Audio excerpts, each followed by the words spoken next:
Hi friends, आज हम आधुनिक भारत के इतिहास का एक बहुत ही इंपॉर्टेंट टॉपिक है भारत में क्रांतिकारी आंदोलन, रिवॉल्यूशनरी मूवमेंट इन इंडिया के बारे में काफी डिटेल से चर्चा करेंगे। आप हमारे साथ बने रहिए ताकि आपको इसके बारे में जानकारी प्राप्त हो सके। शुरुआत करते हैं आज का टॉपिक है भारत में क्रांतिकारी आंदोलन। तो जो भारत क्रांतिकारी आंदोलन था, इसको हम दो भागों में पढ़ेंगे। एक तो भारत क्रांतिकारी आंदोलन का पहला चरण और दूसरा हमारे दूसरा चरण। तो दोनों चरणों के बारे में हम डिटेल से चर्चा करेंगे। सबसे पहले इन दो चरणों के बीच में अंतर देख लेते हैं। आखिर हमने किस आधार पर इन दोनों के बीच में अंतर किया है, पहले चरण और दूसरे चरण में क्या अंतर है। समय काल को लेकर बात करें तो पहला चरण हमारे 1890 से 1918 तक, मतलब स्वदेशी आंदोलन की उभार तक चला था। दूसरे चरण की बात करें तो हमारे 1924 से 1930 के दशक तक लगभग हमारे असहयोग आंदोलन वापस लेने के बाद से ये चला था। क्या असहयोग आंदोलन वापस लेने के बाद से ये हमारा इसकी शुरुआत हुई थी दूसरे चरण की। बात करें संगठन के स्वरूप की, तो पहले चरण में हमारे संगठन का अभाव हुआ करता था, मतलब क्रांतिकारी छोटे छोटे और स्थानीय गुट जो क्या थे, क्रांतिकारी छोटे छोटे और स्थानीय गुप्त गुट और सीक्रेट सोसाइटीज में बटे हुए थे, जैसे हमारे अनुशीलन समिति, अभिनव भारत। तो इस तरह से छोटे छोटे संगठनों का निर्माण किया गया था पहले चरण में। दूसरे चरण में क्या है, बड़े और राष्ट्रीय संगठनों का निर्माण हुआ था, जैसे पूरे उत्तर भारत को छोड़ के अखिल भारतीय संगठन बनाए गए थे, जैसे HRA, HSRA, इस तरह के संगठन बनाए गए थे। बात करें विचारधारा की, तो हमारे पहले चरण में विचारधारा का अभाव था। मुख्य उद्देश्य क्या था, मुख्य उद्देश्य केवल और केवल ब्रिटिश अधिकारियों की हत्या करना, मतलब हीरोइक टेररिज्म फैलाना था। साथ ही साथ हमारे आजाद भारत का कोई स्पष्ट आर्थिक या राजनीतिक मॉडल उनके दिमाग में नहीं था कि आजाद भारत कैसा होना चाहिए।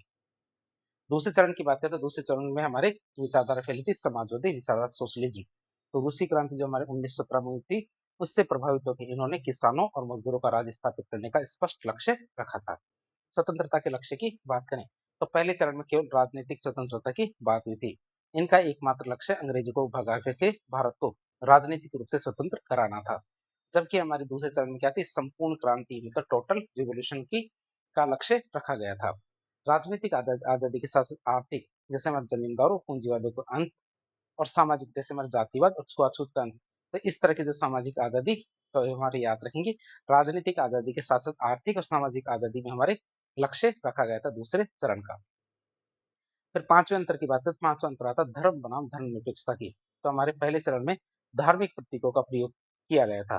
बात करें धार्मिक प्रतीकों का प्रयोग हुआ था, मतलब युवाओं को जोड़ने के लिए हिंदू धार्मिक प्रतीक, जैसे हमारे भवानी, गीता की शपथ, हमारी इस तरह का कहा था, जय भवानी, गीता की शपथ खा के कहते हैं, शिवाजी उत्सव, इस तरह के कार्यक्रमों का प्रयोग किया गया था। मतलब धर्म निरपेक्ष नहीं था पहला चरण। बल्कि दूसरे चरण की बात करें तो दूसरा चरण पूरी तरह से धर्मनिरपेक्ष स्वरूप से जुड़ा हुआ था। तो ये चरण क्या था, पूरी तरह से सेक्युलर था, धर्म को राजनीति से अलग किया गया था। जैसे भगत सिंह ने एक पुस्तक लिखी थी जिसका नाम था मैं नास्तिक क्यों हूँ, और हमारे अशफाकुल्ला खां, तो हमारे इस तरह से देखते हैं हिंदू और मुस्लिम जैसे क्रांतिकारी एक साथ जुट के एक ही दल के अंदर कार्य कर रहे थे। महिलाओं की भागीदारी की बात करें तो हमारी महिलाओं की भागीदारी सीमित थी। पहले चरण में महिलाओं की भागीदारी सीमित थी या परोक्ष रूप से भूमिका निभा रही थी। महिलाओं की भूमिका केवल क्रांतिकारियों को शरण देने, हथियार छिपाने या संदेश पहुंचाने तक सीमित थी। जबकि दूसरे चरण की बात करें तो दूसरे चरण में महिलाओं की सक्रिय भूमिका थी, मतलब उन्होंने युद्धक भूमिका निभाई थी, मतलब हमारी सैनिक बनकर काम किया था। तो महिलाओं ने बंदूकों के साथ सीधे सीधे लड़ाई लड़ी थी, जैसे कल्पना दत्त, प्रीतिलता वाडेदार, सुनीति और बीना दास। तो इस तरह की हमारी सक्रिय भूमिकाएं थी महिलाओं की। फिर बात करें लोकप्रियता की, तो पहले चरण की लोकप्रियता सीमित थी, मतलब आंदोलन मुख्य रूप से शहरी, जो शिक्षित शहरी युवा थे और मध्यम वर्ग तक ही सीमित था, आम जनता इससे जुड़ी ही नहीं पाई थी। जबकि हमारे दूसरे चरण की बात करें तो यह अत्यधिक लोकप्रिय हुआ था। भगत सिंह और चंद्रशेखर आजाद जैसे हमारे नेता थे या आम जनता और युवाओं के बीच में राष्ट्रीय नायक बन के उभरे थे। बात करें हमारे कार्यप्रणाली की, तो अधिकारियों की व्यक्तिगत हत्याएं की गई थी, इंडिविजुअल असैसिनेशन किए गए थे पहले चरण में। जबकि दूसरे चरण की बात करें तो बड़े पैमाने पर जन जागरूकता फैलाई गई, पर्चे बांटे गए, असेंबली में फेंकने जैसे प्रतीकात्मक कार्य किए गए थे, जिन्हें कहा जाता था बहरों को सुनाने के लिए किए गए कार्य। इस तरह से हमने पहले चरण और दूसरे चरण में काफी ज्यादा अंतर था, उनके बारे में देख लिया। अब इन सब चरणों को डिटेल से देख लेते हैं। पहले देखेंगे भारत में क्रांतिकारी आंदोलन का पहला चरण। अब पहले चरण की खास बात यह है कि पहले चरण का मुख्य केंद्र क्या हुआ करता था, महाराष्ट्र हुआ करता था। तो भारत में क्रांतिकारी आंदोलन के पहले चरण की बात करें तो हम इसमें चार जगह के आंदोलन के बारे में पढ़ेंगे। महाराष्ट्र, मद्रास, बंगाल और पंजाब, इन चार जगह के अंदर जो हमारे आंदोलन हुआ था उनके बारे में पढ़ेंगे। सबसे पहले महाराष्ट्र के आंदोलन के बारे में बात करेंगे। महाराष्ट्र का जो क्रांतिकारी आंदोलन था, इसमें से सबसे आगे रहते हमारे कौन? वासुदेव बलवंत फडके, जो हमारे 1845 से 1883 तक थे। तो भारतीय इतिहास में इन्हें सशस्त्र विद्रोह का जनक माना जाता है। फादर ऑफ आर्म्ड रेबेलियन कहा जाता है किसे? हमारे वासुदेव बलवंत फडके को। 1857 की क्रांति के बाद ये हमारे अंग्रेजों के खिलाफ भारत का पहला संगठित सशस्त्र विद्रोह था। कौन सा? हमारे बलवंत वासुदेव फडके का विद्रोह। बात करें इस विद्रोह की पृष्ठभूमि और कारण की, तो वे हमारे ब्रिटिश सेना के वित्त विभाग के क्लर्क थे। कौन? फडके क्या थे? हमारे ब्रिटिश सेना में वित्त विभाग के क्लर्क थे। जब उनकी मां गंभीर रूप से बीमार होती है तो हमारे अंग्रेजों से उन्होंने छुट्टी मांगी और अंग्रेजों ने उन्हें छुट्टी देने से मना कर दिया, जिससे उनकी मां का निधन हो जाता है और उनके बिना ही निधन हो जाता है, जिससे उनकी मां का निधन उनके बिना ही हो जाता है। मतलब वो उनके आत्मदर्शन भी नहीं कर पाते। इसके अलावा 1876-77 के भयानक अकाल में ब्रिटिश सरकार की क्रूरता देख करके उनका खून खौल जाता है। जो हमारे अकाल पड़ता है कब? 1876-77 में भयंकर अकाल पड़ता है हमारे महाराष्ट्र में, और उस अकाल में ब्रिटिश सरकार ने क्रूरता दिखाई और उस क्रूरता को देख करके हमारे फड़के का खून खौल उठता है। उन्होंने नौकरी छोड़ दी। फिर उन्होंने क्या किया? संगठन का निर्माण किया 1870 के दशक में। फड़के ने ऐसा महसूस किया कि उच्च वर्ग, जो ब्राह्मण या अमीर वर्ग है, अंग्रेजों से नहीं लड़ेगा। इसलिए उन्होंने महाराष्ट्र के पिछड़े और जो लड़ाकू समुदाय थे, जैसे रामोसी जनजाति, भील और कोली, इन जनजातियों को विद्रोह करने के लिए इकट्ठा किया। फिर मुख्य सहयोगी की बात करें तो उनके सबसे बड़े और विश्वस्त सहयोगी का नाम था दौलता रामोसी। क्या उनके सबसे बड़े और विश्वस्त सहयोगी का नाम था? कौन? दौलता रामोसी। रणनीति की बात करें तो उनके पास सेना तो थी ही, लेकिन हथियार नहीं थे। उनके पास सेना थी लेकिन हथियार नहीं थे। हथियार खरीदने के लिए फड़के ने ब्रिटिश खजानों और शोषक साहूकारों के घरों में योजनाबद्ध डकैतियां डाली। फड़के ने क्या किया? जो हमारे सरकारी खजाने थे, ब्रिटिश सरकारी खजाने, साथ ही साथ जो शोषक साहूकार थे, उनके घरों में योजनाबद्ध तरीके से डकैतियां डाली। उनका मुख्य उद्देश्य क्या था? अंग्रेजों को निकल करके एक स्वतंत्र हिंदू हिंदू राज्य की स्थापना करना। तो उनका उद्देश्य क्या था? उनका उद्देश्य अंग्रेजों को वहां से, महाराष्ट्र से भगा करके भारत में एक स्वतंत्र हिंदू राज्य की स्थापना करना था। फिर दमन और अंत की बात करें तो ब्रिटिश सरकार ने उन्हें पकड़ने के लिए भारी इनाम रखा था। 1879 में उन्हें कर्नाटक के बीजापुर में गिरफ्तार कर लिया गया। कहाँ? कर्नाटक के बीजापुर में उन्हें गिरफ्तार कर लिया गया और उन पे राजद्रोह का मुकदमा चलाया गया और उन्हें भारत से बाहर अदन, मतलब यमन की जेल में भेज दिया गया, ताकि वो दोबारा भाग ना सके। इसलिए वो अदन या फिर यमन, जो वर्तमान में यमन है, इसीलिए वहां को अदन की खाड़ी कहते हैं। क्यों? क्योंकि पहले उसे अदन क्षेत्र कहते थे, वर्तमान में यमन है। तो उसकी जेल में भेज दिया। 1883 में अदन जेल में भूख हड़ताल और यातनाओं की वजह से वो शहीद हो जाते हैं और उनके बाद दौलता रामोसी ने कुछ समय तक उनका विद्रोह जारी रखा था। फिर आते हैं कौन? चापेकर बंधु। अगले हमारे कौन आते हैं महाराष्ट्र से? चापेकर बंधु या चापेकर भाई। चापेकर बंधु की बात करें, इन्होंने विद्रोह किया था हमारे 1897 में। बात करें 1897 में ऐसा क्या होता है? इनके द्वारा की गई हत्या को भारत के आधुनिक इतिहास की प्रथम राजनीतिक हत्या माना जाता है। इन्होंने एक हत्या की थी, इसी वजह से इस हत्या को क्या कहते हैं? भारत के आधुनिक इतिहास की प्रथम राजनीतिक हत्या, फल्स पॉलिटिकल असैसिनेशन कहते हैं। बात करें इनकी, तो तीन सगे भाई थे। कौन कौन? दामोदर, बालकृष्ण और वासुदेव चापेकर। तीन सगे भाई थे और ये हमारे बाल गंगाधर तिलक के उग्र विचारों से बहुत ज्यादा प्रभावित थे। उन्होंने युवाओं को शारीरिक और सैन्य प्रशिक्षण देने के लिए हिंदू धर्म संघ और आर्य बांधव समिति जैसे संगठन बनाए थे। तीनों ने मिलकर क्या किया था? युवाओं को शारीरिक और सैन्य प्रशिक्षण देने के लिए हमारे हिंदू धर्म संघ और आर्य बांधव समिति जैसे संगठन बनाए थे। बात करें तात्कालिक कारण की, ऐसा क्या हुआ जिसकी वजह से वे विद्रोह विद्रोह करते हैं? ऐसा होता हमारे पुणे में प्लेग फैल जाती है। 1896-97 में पुणे में प्लेग महामारी फैल जाती है। ब्रिटिश प्लेग कमिश्नर थे हमारे WC रैंड। उन्होंने महामारी रोकने के नाम पर घरों में सेना घुसा दी थी। क्या? महामारी रोकने के नाम पे क्या की? घरों में सेना घुसा दी और सैनिकों ने महिलाओं का अपमान किया और धर्म भ्रष्ट किया। क्या किया? सैनिकों ने महिलाओं का अपमान किया, साथ ही साथ क्या? धर्म को भ्रष्ट किया। इस वजह से इनकी हत्या कर दी जाती है। तो 22 जून 1897 को महारानी विक्टोरिया के राज्याभिषेक की 60वीं वर्षगांठ का जश्न मनाया जा रहा था। कब?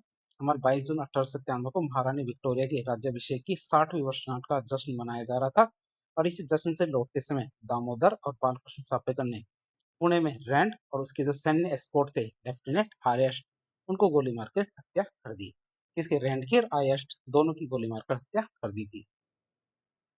बात करें बाल गंगाधर तिलक पर इसका प्रभाव की बात करें तो इस घटना से पहले तिलक ने अपनी मराठी अखबार, क्या? इस घटना से पहले तिलक ने अपनी मराठी अखबार केसरी में रैंड के अत्याचारों की कड़ी निंदा की थी। अंग्रेजों ने माना कि तिलक के लेखों ने ही चापेकर बंधुओं को उकसाया है यह हत्या करने के लिए। इस वजह से तिलक पर भारत के इतिहास का पहला बड़ा राजद्रोह मुकदमा जो सेडिशन एक्ट है सेक्शन 124 ए ये चलाया गया और उन्हें 18 महीने की जेल होती है। बात करें तो तिलक जाने से पहले क्या तिलक जेल जाने वाले भारत के पहले बड़े राष्ट्रीय स्तर के राजनेता थे। तो आप इसे याद रखेंगे, तिलक क्या जेल जाने वाले भारत के पहले बड़े राष्ट्रीय स्तर के राजनेता थे, पॉलिटिशियन थे। फांसी की बात करें तो चापेकर भाइयों को गद्दारों की सूचना के कारण पकड़ लिया गया। तो चापेकर भाई थे, इनको गद्दारों ने सूचना दे दी, इस वजह से वो पकड़े गए और उनको फांसी की सजा दे दी गई। दामोदर चापेकर के हाथ में भगवत गीता लेकर फांसी पर झूल गए थे। आप इसे याद रखेंगे, जो हमारे दामोदर चापेकर थे, जब उनको फांसी पर लटकाया जा रहा था तब उनके हाथ में क्या थी? भगवत गीता। अब हम बात करेंगे विनायक दामोदर सावरकर। क्या विनायक दामोदर सावरकर की बात करें, जिन्हें वीर सावरकर भी कहते हैं। तो 1883 से लेके 1966 तक ये थे। तो वीर सावरकर भारतीय क्रांति के सबसे प्रखर बौद्धिक और रणनीतिक चेहरों में से एक थे। उन्होंने देश के भीतर और बाहर लंदन मतलब दोनों ही जगह से हमारे ब्रिटिश साम्राज्य को चुनौती दी थी। बात करें इनके संगठन निर्माण की बात करें तो इन्होंने मित्र मेला नामक एक संगठन का निर्माण किया तब 1899 में। तो 16 वर्ष की आयु में सावरकर ने अपने बड़े भाई गणेश सावरकर, जिन्हें बाबा राव भी कहते हैं, उनके साथ मिलकर नासिक में मित्र मेला नामक एक गुप्त क्रांतिकारी संगठन बनाया। फिर उन्होंने 1904 में, कब 1904 में अभिनव भारत की स्थापना की। किसकी? अभिनव भारत की स्थापना की 1904 में इटली के क्रांतिकारी जोसेफ मेजिनी की यंग इटली की तर्ज पे। किसके? जोसेफ मेजिनी जैसे यंग इटली बनाया था, उसी की तर्ज पे मित्र मेला का नाम बदल दिया गया और नाम बदल के क्या रखा गया? अभिनव भारत। क्या रखा गया? अभिनव भारत रखा गया। किसका? मित्र मेला का नाम बदल के। खास बात क्या है? इस गुप्त संगठन का प्रतीक चिन्ह राजस्थान का चित्तौड़ का विजय स्तंभ था, जो शौर्य और विजय का प्रतीक है। बात करें अन्य महत्वपूर्ण सदस्य और उनके कार्यों की बात करें तो अभिनव भारत के एक होनहार सदस्य पांडुरंग महादेव बापट, जिसे पीएम बापट कहते हैं या फिर सेनापति बापट, इनको रूसियों से बम बनाने की कला सीखने के लिए पेरिस भेजा गया था। किससे? रूसियों से। जो रूसी लोग थे उनसे बम बनाने की कला सीखने के लिए कहाँ भेजा गया था? पेरिस भेजा गया था। और उन्होंने ही रूसियों को की जो बम मैन्युअल है पुस्तक का अनुवाद किया था। जो रूसियों की पुस्तक थी बम मैन्युअल, उस पुस्तक का अनुवाद करके भारत के क्रांतिकारी को बम बनाने की तकनीक सिखाई थी। किसने? पांडुरंग महादेव बापट या पीएम बापट ने। अब हम देखेंगे नासिक षड्यंत्र केस। क्या अगला केस आता है? कौन सा? नासिक षड्यंत्र केस, तो 1909 में हुआ था, उसकी बात करें तो सावरकर कानून पढ़ने लंदन चले जाते हैं और वहां इंडिया हाउस से क्रांति चलाने लगते हैं। सावरकर साहब कहाँ चले जाते हैं? कानून पढ़ने के लिए लंदन चले जाते हैं और वहां इंडिया हाउस से क्रांति चलाने लगते हैं। उन्होंने लंदन से ब्राउनिंग पिस्तौलें पुस्तकों के अंदर छिपा करके, क्या ब्राउनिंग पिस्तौलें थी, उन पिस्तौलें थी उनको पुस्तकों के अंदर छिपा करके भारत भेजी। मतलब अभिनव भारत के सदस्य थे, उनको भेजी। 21 दिसंबर 1904 को अभिनव भारत के एक युवा सदस्य अनंत लक्ष्मण कनहारे, जिन्हें करकरे भी कहते हैं, नासिक के क्रूर ब्रिटिश जिला मजिस्ट्रेट AMT जैक्सन की एक थिएटर में गोली मारकर हत्या कर देते। कौन? अनंत लक्ष्मण कन्हारे है, जिन्हें करकरे भी कह सकते हैं। उन्होंने क्या किया? नासिक के क्रूर जिला मजिस्ट्रेट थे AMT जैक्सन, उनकी एक थिएटर में जब वो मूवी क्या था, नाटक देख रहे थे, उसी समय गोली मारकर उनकी हत्या कर दी और इसे हम नासिक षड्यंत्र केस कहते हैं। और इस मामले में अनंत कन्हारे को क्या है? हमारे फांसी की सजा दी जाती है। फिर बात करें काला पानी की सजा, तो जैक्सन की हत्या की जांच के तार हमारे लंदन में बैठे सावरकर से जुड़ गए। 1910 में उन्हें लंदन से गिरफ्तार कर लिया गया और उन्हें राजद्रोह और हत्या की साजिश के लिए 2 जन्मों की आजीवन कारावास की सजा, मतलब 50 वर्ष की ऐतिहासिक सजा सुनाई गई और उन्हें अंडमान की कुख्यात सेलुलर जेल में भेज दिया गया, जहां उन्हें कोल्हू से तेल निकालने जैसे अमानवीय काम करने पड़े थे। ये तो हमने महाराष्ट्र का जो आंदोलन था, महाराष्ट्र के अंदर आंदोलन के बारे में देख लिया। अब बात करेंगे मद्रास में जो क्रांतिकारी आंदोलन हुआ उसकी बात करें। तो दक्षिण भारत खासकर देखें तो मद्रास, जो वर्तमान वर्तमान में चेन्नई और उसके आसपास का क्षेत्र है, तो विशेषकर जो मद्रास है उसमें भी क्रांतिकारी गतिविधियां हो रही थी। बात करें कौन कौन सी क्रांतिकारी गतिविधियां थी, तो सबसे पहले संगठन की बात करें तो यहाँ का प्रमुख संगठन कौन सा था? तो नीलकंठ ब्रह्मचारी और वंशी अय्यर ने मिलकर, कि नीलकंठ ब्रह्मचारी और वंशी अय्यर ने मिलकर के हमारे भारत माता सोसाइटी का नामक एक गुप्त क्रांतिकारी संगठन की स्थापना की थी। सोसाइटी का नाम था हमारे क्या? भारत माता सोसाइटी। ये हमारे क्या था? एक गुप्त क्रांतिकारी संगठन था। बात करें इसका उद्देश्य क्या था? संगठन का उद्देश्य था, इस संगठन का मुख्य उद्देश्य ब्रिटिश अधिकारियों की हत्या करके जनता में राष्ट्रवाद की भावना जगाना और ब्रिटिश राज में खौफ पैदा करना था। और इसी संगठन से प्रेरित होकर आगे चल के वंशी अय्यर ने 1911 में तिरुनेलवेली, क्या तिरुनेलवेली के जिला मजिस्ट्रेट रॉबर्ट एश की गोली मारकर हत्या कर दी थी। क्या इस संगठन से मतलब भारत माता सोसाइटी के संगठन से प्रेरित होकर। तो ये थे हमारे मद्रास के आंदोलन की। अब बात करें बंगाल में क्रांतिकारी आंदोलन किसकी, बंगाल का जो क्रांतिकारी आंदोलन था उसकी बात करें। तो बंगाल क्या है, भारत में क्रांतिकारी आंदोलन का सबसे बड़ा केंद्र हुआ करता था। बंगाल क्या था, हमारे क्रांतिकारी आंदोलन का सबसे बड़ा केंद्र था। 1905 के बंगाल विभाजन के बाद यहाँ उग्र राष्ट्रवाद अपने चरम पे पहुंच गया था। क्या उग्र राष्ट्रवाद क्या हमारे अपने चरम पे पहुंच गया था। हमारे से एक संगठन की स्थापना की जाती है जिसे कहते हैं अनुशीलन समिति। ये बंगाल का पहला और सबसे प्रमुख राजनीतिक संगठन था जिसकी बहुत सारी शाखाएं थी। शाखाओं की बात करें तो कलकत्ता शाखा की स्थापना किसने की थी, पी मित्रा प्रथम नाथ मित्रा ने की थी। मिदनापुर शाखा की स्थापना हमारे ज्ञानेंद्र नाथ बसु ने की थी। और ढाका शाखा की स्थापना हमारे बारिंदर कुमार घोष, भूपेंद्र नाथ दत्त और पुलिन बिहारी दास ने की थी। आप इसे याद रखेंगे। कलकत्ता शाखा की स्थापना तुम्हारे पी मित्रा प्रथमनाथ मित्रा ने की थी। मिदनापुर शाखा की स्थापना हमारे ज्ञानेंद्र नाथ बसु के द्वारा की गई थी। और ढाका शाखा की स्थापना हमारे बारिंद्र कुमार घोष, भूपेंद्र नाथ दत्त और पुलिन बिहारी दास ने की थी।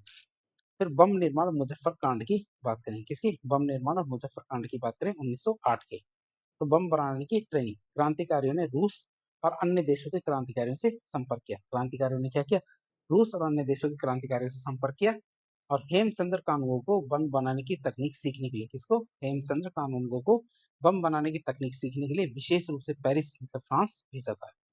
तो मणिकतल्ला केंद्र की बात करें तो पेरिस से लौट करके क्रांतिकारियों ने क्या, पेरिस से लौट करके क्रांतिकारियों ने कलकत्ता के मणिकतल्ला में एक गुप्त बम फैक्ट्री की स्थापना की थी। आप इसे याद रखेंगे, कहाँ पे, कलकत्ता के मणिकतल्ला में।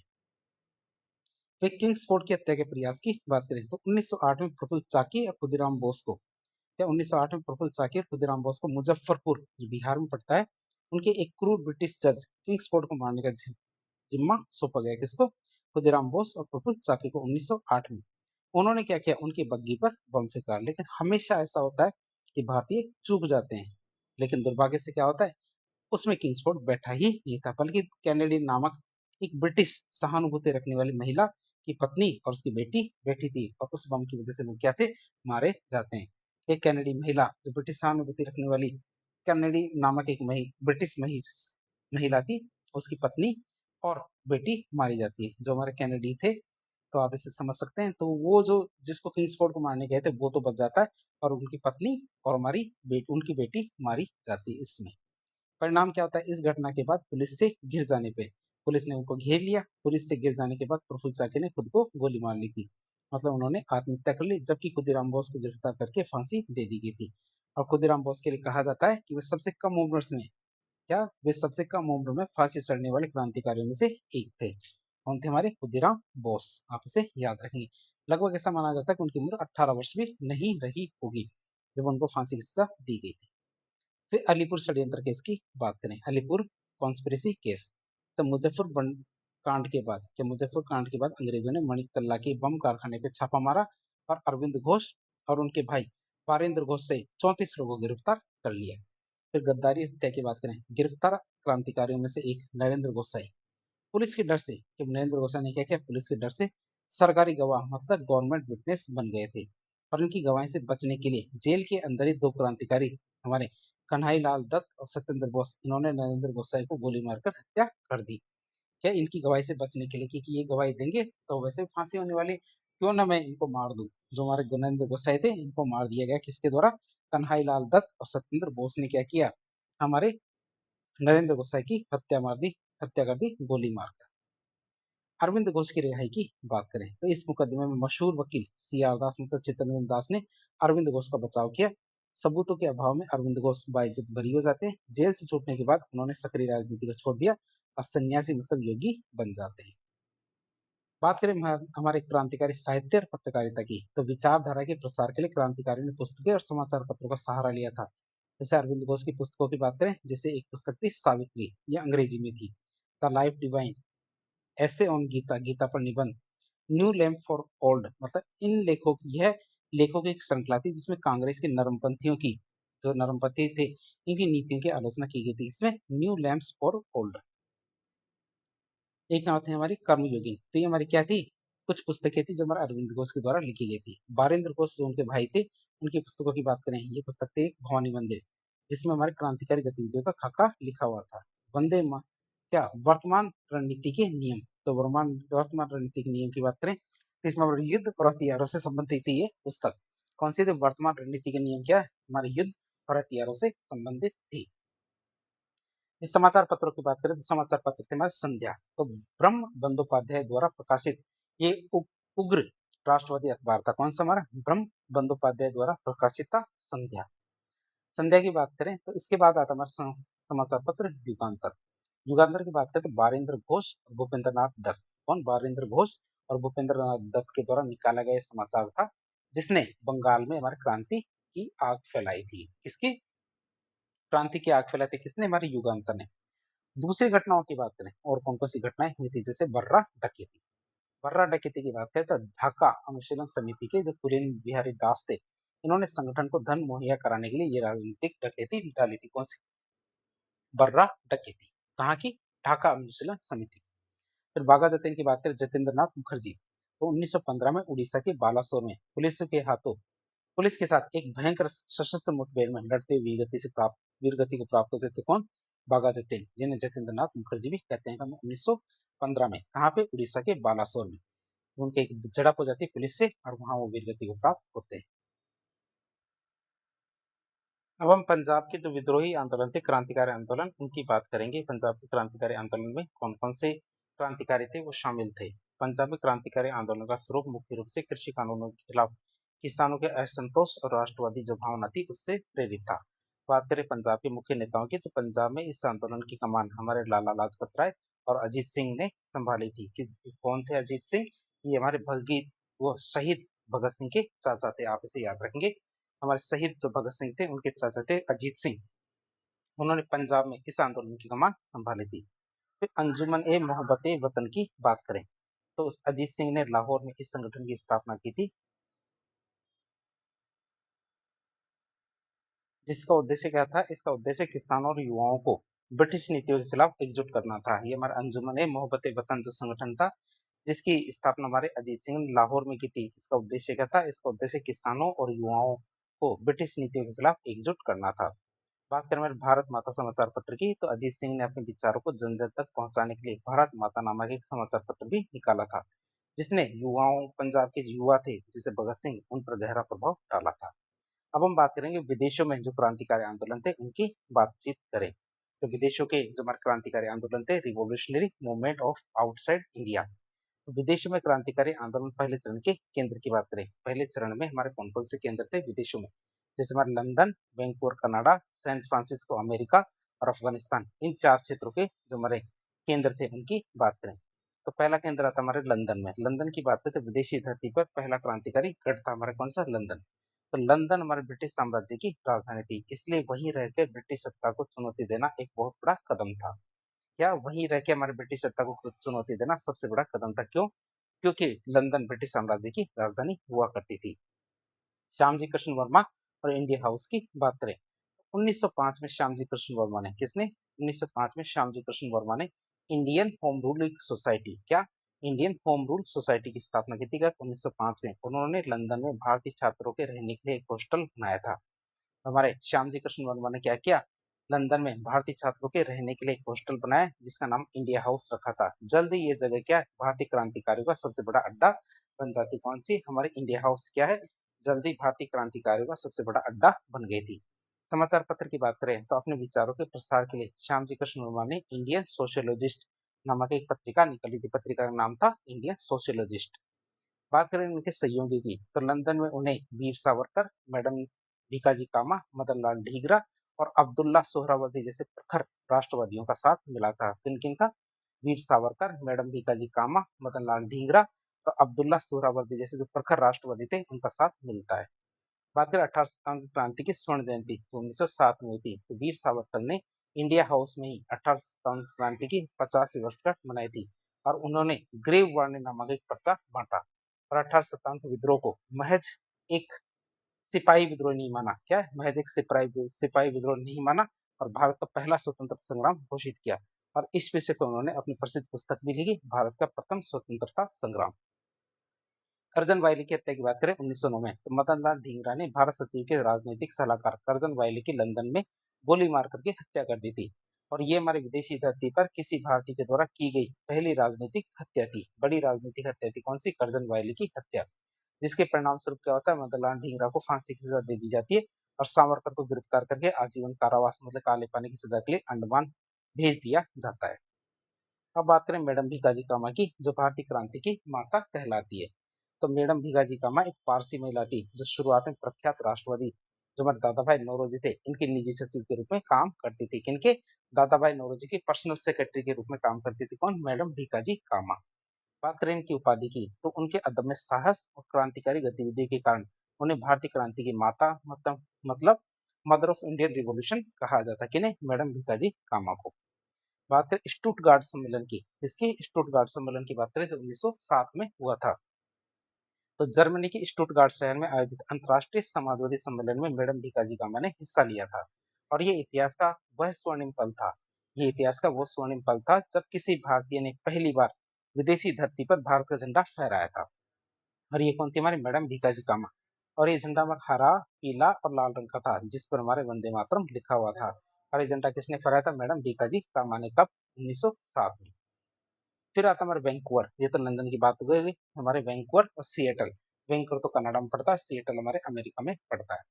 तो उत्तरी अमेरिका के पश्चिमी तट पर बहुत सारे भारतीय काम के सिलसिले में बसे हुए थे। क्या? हमारे उत्तरी अमेरिका के पश्चिमी तट पर हमारे बहुत सारे भारतीय, जिसमें हमारे सिख, पंजाबी किसान और पूर्व सैनिक थे जो हमारे काम के सिलसिले में वहां पे बसे हुए थे।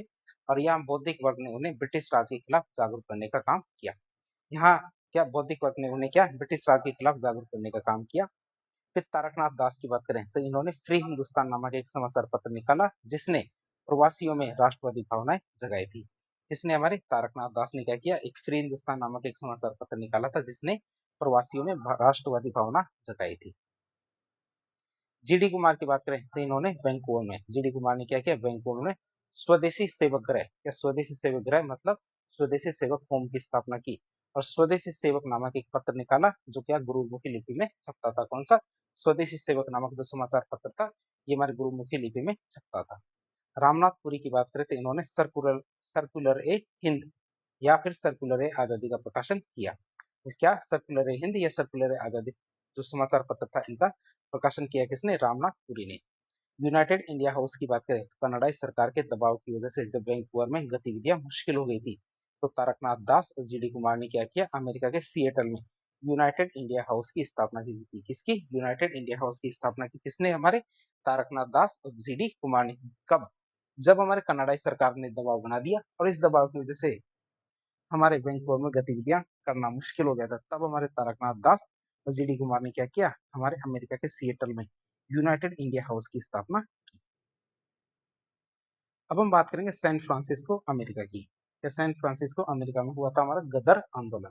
क्या हुआ था? गदर आंदोलन की बातचीत करें तो उत्तरी अमेरिका में चल रहे छिटपुट गतिविधियों के अंततः क्या अमेरिका उत्तरी अमेरिका में चल रही जो छिटपुट गतिविधियां थी उन्होंने अंततः एक विशाल गदर आंदोलन का रूप ले लिया था। जिसका केंद्र क्या था? इसका केंद्र हमारा अमेरिका का सैन फ्रांसिस्को शहर बना। युगांतर आश्रम और गदर पार्टी की बात करें तो हमारे लाला हरदयाल जो हमारे स्टैनफोर्ड यूनिवर्सिटी के प्रोफेसर थे और सोहन सिंह भाकना। कौन कौन? लाला हरदयाल, सोहन सिंह भाकना ने मिलकर सैन फ्रांसिस्को में युगांतर आश्रम की स्थापना की। कहाँ? सैन फ्रांसिस्को में हमारे युगांतर आश्रम की स्थापना की। यही गदर पार्टी का मुख्यालय बना था। जो युगांतर आश्रम था यही हमारे क्या गदर पार्टी का मुख्यालय बनता है। फिर गदर समाचार पत्र की बात करें 1913 में। किसकी? गदर समाचार पत्र की बात करें 1913 में तो 1 नवंबर 1913 को गदर समाचार पत्र का पहला अंक छपा गया था। और ये अखबार ब्रिटिश राज के खिलाफ खुली बगावत का ऐलान था। जो अखबार था ये क्या था? हमारा ब्रिटिश राज के खिलाफ खुली बगावत का ऐलान था। शुरुआत में उर्दू में छपा था लेकिन बाद में इसकी मांग बढ़ने पर इसे मराठी, पंजाबी, पश्तो और गुजराती, पंजाबी मतलब गुरुमुखी, इन भाषाओं में भी प्रकाशित किया जाने लगा। तो आप इसे याद रखें। कौन सा समाचार पत्र? गदर समाचार पत्र। तो 1 नवंबर 1913 को ये गदर समाचार पत्र का पहला अंक छपा था। बाद में हमारे अन्य अलग अलग भाषाओं में भी इसे छपा जाना शुरू किया गया। इस अखबार के जरिए या फिर इस पार्टी के जरिए हमारे क्या 1915 की सशस्त्र क्रांति की योजना बनाई गई। प्रथम विश्व युद्ध के शुरू होने पर गदर के नेताओं ने सोचा कि यही समय सही समय है जब भारत को आजाद किया जा सकता है। उन्होंने भारत में रास बिहारी बोस को अपना नेता चुना। उन्होंने क्या किया? भारत में रास बिहारी बोस को अपना नेता चुना। फिर बात करें इस जो योजना की विफलता और प्रथम लाहौर षड्यंत्र केस की बात करें तो 21 फरवरी 1915 को पूरे उत्तर भारत में छावनियों में एक साथ विद्रोह करने की योजना बनाई गई, लेकिन मुखबिरी मतलब किसके द्वारा, करपाल सिंह नामक एक गद्दार की वजह से मुखबिरी की हुई।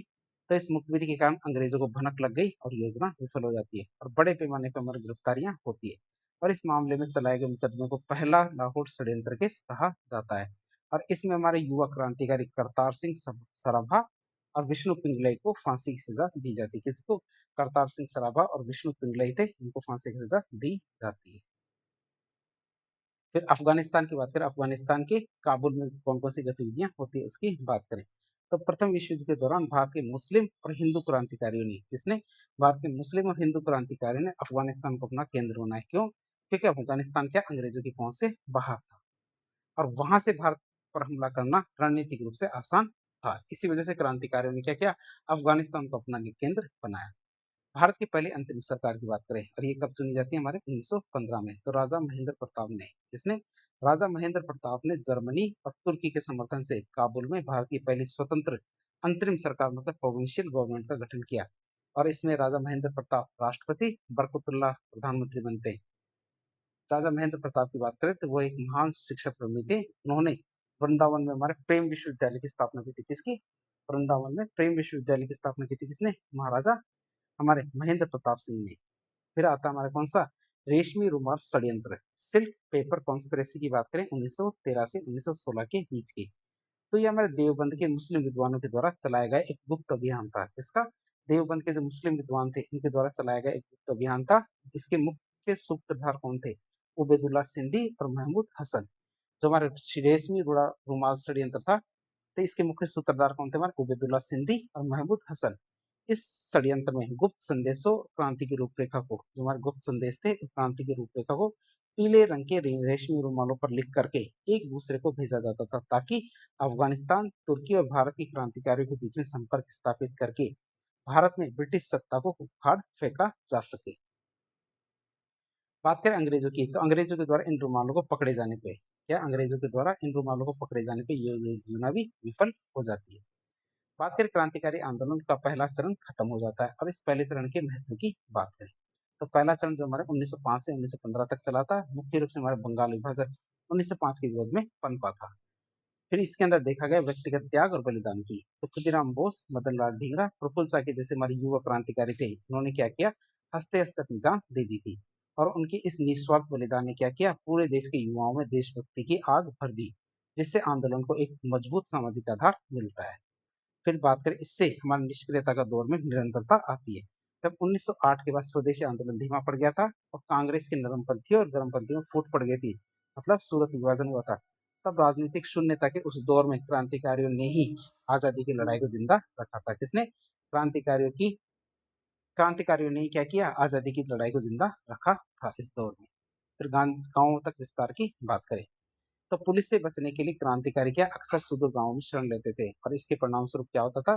तो राष्ट्रीय आंदोलन पहले केवल शहरों और शिक्षित वर्ग तक सीमित था, अब ग्रामीण भारत तक भी पहुंचने लगा था।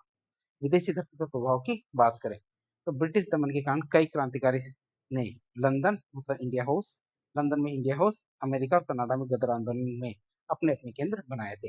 इससे क्या हुआ? इससे भारत की आजादी का मुद्दा अंतर्राष्ट्रीय स्तर पर चर्चा का विषय बन जाता है। भारत की आजादी का मुद्दा क्या है? अंतर्राष्ट्रीय स्तर पर चर्चा का विषय बन जाता है। फिर 1909 की बात करें, 1909 में होते हैं हमारे मार्ले मिंटो सुधार। तो क्रांतिकारी को खौफ और बढ़ते प्रभाव को देख करके क्या? क्रांतिकारी को खौफ और बढ़ते प्रभाव को देख करके ब्रिटिश सरकार घबरा गई। उन्होंने नरमपंथियों को खुश करने और अपनी तरफ मिलाने के लिए 1909 के सुधार अधिनियम किए थे, जिसे मोर्ले मिंटो सुधार कहते हैं। 1909 के सुधार पारित किए थे। फिर बात करें बंगाल विभाजन का रद्दना 1911 में क्रांतिकारियों के लगातार हमलों, जैसे हमारे किंग्सफोर्ड और करजन वाइली पर जो हमला हुआ था, इस तरह के हमलों और भारी जन दबाव के कारण क्या? भारी जन दबाव के कारण अंग्रेजों को अंततः क्या 1911 में बंगाल विभाजन को रद्द करने के लिए मजबूर होना पड़ा। तो ये हमने प्रभाव देखे थे क्रांतिकारी आंदोलन के पहले चरण के। अब हम देखेंगे क्रांतिकारी आंदोलन के पहले चरण की कौन कौन सी कमियां थी, कमियों की बात करें तो अदम्य साहस के बावजूद ये चरण क्या बुनियादी कमियों के कारण पूरी तरह से असफल नहीं हो सका, पूरी तरह से सफल नहीं हो पाया था। किस वजह से? अदम्य साहस के बावजूद बहुत सारा साहस था, इस चरण में क्या थी? कुछ बुनियादी कमियां थी जिसकी वजह से चरण पूरी तरह से सफल नहीं हो पाया। पहला कारण था इसका संगठन, नेतृत्व और रणनीति के अभाव। तो ये आंदोलन क्या छोटी-छोटी गुप्त समितियों में बँटा हुआ था। पूरे भारत स्तर पर कोई केंद्रीय नेतृत्व या फिर स्पष्ट दीर्घकालिक रणनीति इसमें नहीं थी। अधिकांश घटनाएँ क्या व्यक्तिगत हत्याओं तक ही सीमित थी। अधिकांश घटनाएँ क्या थी हमारी व्यक्तिगत हत्याओं तक सीमित थी। बात करें आसानी से कुचला जाना, चूंकि ये मुट्ठी भर युवा थे, क्या ये मुट्ठी भर युवा थे, इसलिए ब्रिटिश सरकार ने कठोर दमन जैसे विस्फोटक पदार्थ अधिनियम बना करके या फिर हमारी पुलिसिया ताकत का इस्तेमाल करके इसने आसानी से दबा दिया था। जनता नरमपंथी से अलगाव की बात करें तो इन्होंने अपनी योजनाओं को इतना गुप्त रखा कि आम जनता इनके साथ सीधे तौर पर जुड़ ही नहीं पाई। यहाँ तक कि बाल गंगाधर तिलक जैसे जो हमारे गर्भवती नेता थे, इनका सीधा राजनीतिक समर्थन भी इन्हें नहीं मिला था। फिर लोकप्रिय जन आंदोलन के अभाव की बात करें तो ये किसानों और मजदूरों का आंदोलन नहीं बन पाया। ये हमारे मुख्य रूप से मध्यम वर्गीय शिक्षित युवाओं तक ही सीमित रहा था। फिर धार्मिक प्रतीकों के प्रयोग की बात करें, ये हमारी सबसे बड़ी कमी थी। तो पहले चरण के क्रांतिकारियों ने राष्ट्रवाद को जगाने के लिए भवानी मंदिर, शिवाजी महोत्सव और गंगा स्नान, क्या क्या भवानी मंदिर, शिवाजी महोत्सव और गंगा स्नान जैसे हमारे हिंदू प्रतीकों का इस्तेमाल किया। और इसके कारण मुस्लिम समाज का एक बहुत बड़ा वर्ग इस आंदोलन से खुद को जोड़ ही नहीं पाया। अब हम देखेंगे भारत में क्रांतिकारी आंदोलन का दूसरा चरण। दूसरे चरण की बात करें तो 1922 में महात्मा गांधी के द्वारा असहयोग आंदोलन अचानक वापस लिए जाने के कारण युवाओं में गहरी निराशा छा जाती है और इसी हताशा से हमारे दूसरे क्रांतिकारी चरण का जन्म होता है, जो हमारे वैचारिक रूप से पहले चरण से ज्यादा परिपक्व था। बात करें इस चरण के अंदर कौन कौन से संगठनों की स्थापना हुई, जिसमें हमारे पहला संगठन आता है हिंदुस्तान रिपब्लिकन एसोसिएशन, जिसे HRA कहते हैं। ये उत्तर भारत में क्रांतिकारियों का पहला सबसे बड़ा और संगठित समूह था। गठन और संस्थापना की बात करें तो हमारे 1924 में कानपुर में इसकी स्थापना होती है। तो ऐसा एक आंदोलन की विफलता के बाद सचिंद्र सान्याल, राम प्रसाद बिस्मिल, योगेंद्र चंद्र चटर्जी, चंद्रशेखर जैसे हमारे युवा नेता थे, उन्होंने कानपुर में एक गुप्त बैठक की और गुप्त बैठक करके HRA संगठन की स्थापना की, जिसका उद्देश्य क्या था, सशस्त्र क्रांति के माध्यम से भारत में एक संघीय गणराज्य मतलब फेडरल रिपब्लिकन की स्थापना करना था। बात करें हमारे इसकी वैचारिक आधार की बात करें मतलब पुस्तकों की बात करें तो वैचारिक आधार इनकी पुस्तकें थी, जैसे बंदी जीवन सत्येंद्र सानियाल के द्वारा लिखी गई। ये पुस्तक उस समय के युवाओं के लिए क्रांतिकारी बाइबल के समान थी। जो पुस्तक किसने लिखी थी, सचिंद्र सानियाल ने। पुस्तक का नाम था बंदी जीवन। तो उस समय के जो युवा थे उनके लिए क्रांतिकारी बाइबल के समान थी। इसमें युवाओं को मानसिक रूप से क्रांति के लिए तैयार किया गया था। इसमें युवाओं को क्या मानसिक रूप से क्रांति के लिए तैयार किया गया था। बात करें द फिलोसफी ऑफ बॉम्ब मतलब बम के दर्शन की बात करें तो भगवती चरण बोहरा के द्वारा लिखित ये लेख हमारे द फिलोसफी ऑफ बॉम्ब क्या है, भगवती चरण बोहरा ने लिखा था ये लेख। ये लेख या पुस्तक गांधी जी के आलोचना के जवाब में लिखी गई थी। क्या गांधी जी की जो आलोचना की गई थी इसके जवाब में लिखी गई थी द फिलोसफी ऑफ बॉम्ब, जिसमें साफ साफ किया गया था क्रांतिकारी केवल खून खराबा नहीं चाहते। क्यों? क्योंकि हमारे जो भगवती चरण बोहरा ने द फिलोसफी ऑफ बॉम्ब पुस्तक क्यों लिखी थी? क्यों? क्योंकि हमारे जो महात्मा गांधी जी थे इन्होंने इनका विरोध किया था, इनके आलोचना की थी। इसी वजह से हमारे इन्होंने ये पुस्तक लिखी थी और उन्होंने ये बताया कि क्रांतिकारी केवल खून खराबा नहीं चाहते बल्कि उनका उद्देश्य क्या है, समाज में एक सकारात्मक और बड़ा बदलाव लाना है, न कि केवल मारना। फिर काकोरी कांड की बात करें, ये हमारे 9 अगस्त 1925 को होता है। तो संगठन को हथियारों और प्रचार के लिए संगठन के हथियारों प्रचार के लिए धन की आवश्यकता थी। इसलिए क्रांतिकारियों ने लखनऊ के पास काकोरी रेलवे स्टेशन पे 8 down Saharanpur Lucknow passenger train, कौन सी 8 down Saharanpur Lucknow passenger train को रोक करके उसमें रखा ब्रिटिश सरकार का खजाना लूट लिया। और ये अंग्रेजों के लिए एक बहुत बड़ी चुनौती थी। क्या थी? जो यह लूट थी हमारे खजाने की लूट, ये क्या थी हमारे अंग्रेजों के लिए एक बहुत बड़ी चुनौती थी। फांसी और परिणाम की बात करें 1927 में तो ब्रिटिश सरकार ने इस घटना को गंभीरता से लिया और बड़े पैमाने पर गिरफ्तारियां की। राम प्रसाद बिस्मिल, अशफाक उल्ला खां, रोशन सिंह और राजेंद्र लाहिड़ी को इसमें पकड़ के फांसी की सजा दी गई। अशफाक उल्ला खां की बात करें, अशफाक उल्ला खां का ऐतिहासिक महत्व की बात करें तो भारत के स्वतंत्रता संग्राम के रिकॉर्डेड इतिहास में फांसी पर के फंदे को चूमने वाले पहले मुस्लिम क्रांतिकारी बनते हैं और उनका बलिदान हिंदू मुस्लिम एकता का एक बहुत बड़ा और अमर प्रतीक बन जाता है। किनका? अशफाक उल्ला खां का। दूसरे संगठन की बात करते हैं, ये संगठन हमारा हिंदुस्तान सोशलिस्ट रिपब्लिकन एसोसिएशन। कि हमारे हिंदुस्तान सोशलिस्ट रिपब्लिकन एसोसिएशन की बात करें तो काकोरी कांड के बाद HRA लगभग बिखर चुका था। चंद्रशेखर आजाद ने बचे हुए जो क्रांतिकारी थे, जिसमें खासकर हमारे भगत सिंह, सुखदेव और राजगुरु थे, इनके साथ मिलकर इसे पुनर्जीवित किया और संगठन बनाया। संगठन का नाम था हिंदुस्तान सोशलिस्ट रिपब्लिकन एसोसिएशन। तो सोशलिस्ट का मतलब समाजवादी। ये है इस तरह से समाजवादी विचारधारा का जुड़ाव इसमें किया गया। कब? 1928 में दिल्ली में। तो दिल्ली के फिरोज शाह कोटला मैदान में संगठन का नाम बदल दिया गया। अब बदल के HSRA किया गया, मतलब इसमें सोशलिस्ट शब्द डाल दिया गया है। भगत सिंह के प्रभाव की वजह से इसमें सोशलिस्ट शब्द जोड़ा गया था। और अब इसका उद्देश्य सिर्फ अंग्रेजों को भगाना नहीं था, बल्कि एक ऐसे समाज का निर्माण करना था जहाँ किसानों और मजदूरों का शोषण ना हो। फिर सैंडर्स की हत्या की बात करें 17 दिसंबर 1928 को, तो साइमन कमीशन का विरोध करते समय पुलिस लाठीचार्ज में हमारे लाला लाजपत राय की मृत्यु हो जाती है और इसे हमारे पूरे देश का अपमान माना गया। और इसका बदला लेने के लिए भगत सिंह, राजगुरु और चंद्रशेखर आजाद ने हमारे भगत सिंह, राजगुरु, चंद्रशेखर आजाद ने लाहौर में पुलिस अधिकारी जॉन पी सैंडर्स को गोलियों से भून दिया।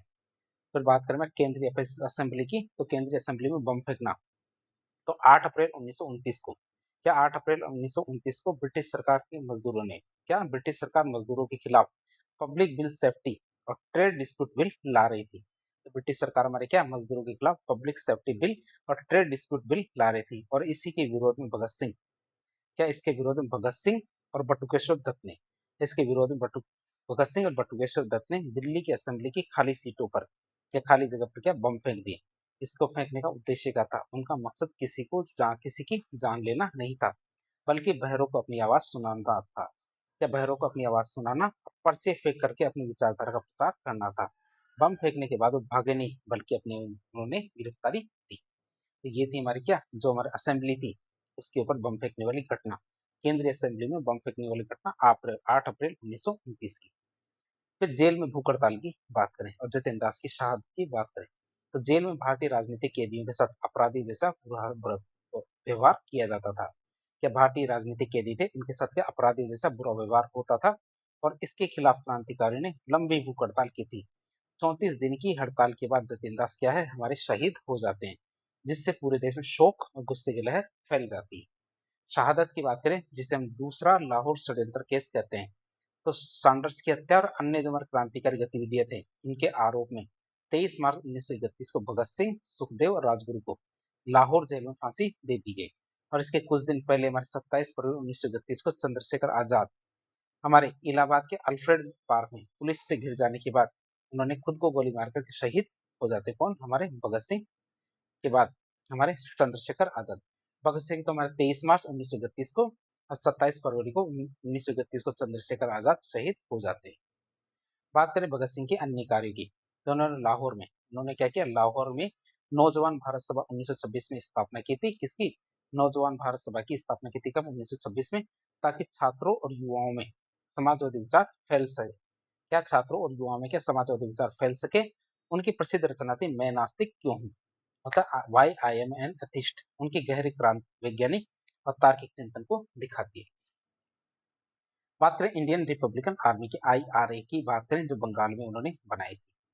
बात करें हमारी इंडियन रिपब्लिकन आर्मी की, तो जब उत्तर भारत में HSRA सक्रिय था, उसी समय बंगाल में सूर्य सेन के नेतृत्व में एक अभूतपूर्व क्रांति जन्म ले रही थी, जिसमें कौन थे? हमारे सूर्य सेन, जिन्हें मास्टरदा के नाम से जाना जाता है। और ये पेशे से थे? एक शिक्षक थे। अत्यंत शांत स्वभाव के थे, लेकिन भीतर से एक प्रमुख रणनीतिकार भी थे। उन्होंने विद्रोही संघ बनाया और युवाओं को सैन्य प्रशिक्षण भी दिया। उन्होंने एक विद्रोही संघ बनाया और युवाओं को सैन्य प्रशिक्षण दिया। बात करें चटगांव शस्त्रागार पर हमले की, 18 अप्रैल 1930 में, तो सूर्यसेन और उनके साथी थे अनंत सिंह, गणेश घोष। इन्होंने एक बेहद साहसिक और सुनियोजित योजना के तहत चटगांव, जो कहा बांग्लादेश में, तो उनके पुलिस और सहायक बलों के शस्त्रागार मतलब आर्मरी पर कब्जा कर लिया। तो उन्होंने क्या किया? एक बेहद साहसिक और सुनियोजित योजना के तहत चटगांव, जो कहा है बांग्लादेश में, उनके चटगांव के पुलिस और सहायक बलों के शस्त्रागार मतलब आर्मरी पर कब्जा कर लिया और उन्होंने संचार की लाइनें काट दी, रेलवे पटरियां उखाड़ दी, मतलब टेलीफोन और टेलीग्राफ की लाइनें काट दी और रेलवे पटरियों को उखाड़ दिया।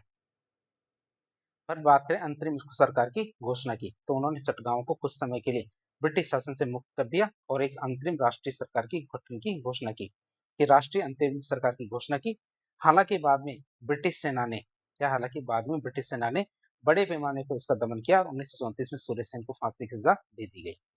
महिला क्रांतिकारियों की अभूतपूर्व भूमिका की बात करें, तो इस चरण की सबसे बड़ी विशेषता क्या थी? इस चरण की सबसे बड़ी विशेषता यह थी कि महिलाओं अब केवल पर्चे बांटने छिपने में मदद करने की तक सीमित नहीं थी। महिलाएं क्या थी हमारी? पहले क्या करते थे? पहले चरण में महिलाएं केवल पर्चे बांटने का काम करती थी या छिपाने की कोशिश करती थी लोगों को। अब इससे आगे बढ़ चुकी थी महिलाएं। वे सीधे हथियार उठाकर मैदान में आ गई थी, जिसमें प्रीतिलता वॉडेदर थी।